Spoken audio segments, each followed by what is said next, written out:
জাটকা মাছ দিয়ে ট্যাঙ্গা রান্না করবো আজকে, টমেটো দিয়ে। আমি অ্যাকচুয়ালি ভুলে যাই সব কিছু, অলমোস্ট সব কাটার পরে মনে হলো যে আমার ভিডিও করা দরকার, ভিডিও করি, তাই এক ভিডিও করতেছি। একটু ধনিয়ার গুঁড়ো, একটু মরিচের, হলুদ, জিরা দিয়ে।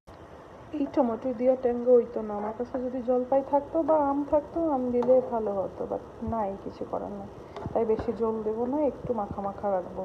এটা ট্যাঙ্গা না, অ্যাকচুয়ালি মাছ, কি বলে, মাছের বোনার মতোই। টমেটো সিদ্ধ হয়ে গেছে, টমেটোর খোসাগুলো উঠিয়ে নেবো একটা করে।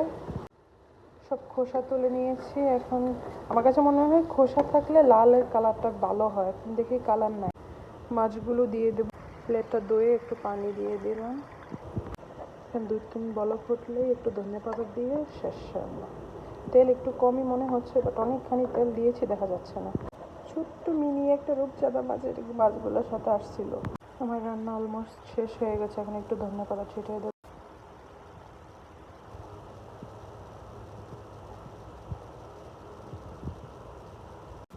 ইচ্ছে ছিল ট্যাঙ্গা রান্না করার, কিন্তু ট্যাঙ্গা হলো না, কারণ টমেটো খাটা হবে না, সো তাই ট্যাঙ্গা রান্না করলাম না, স্টেক বোনাটাই।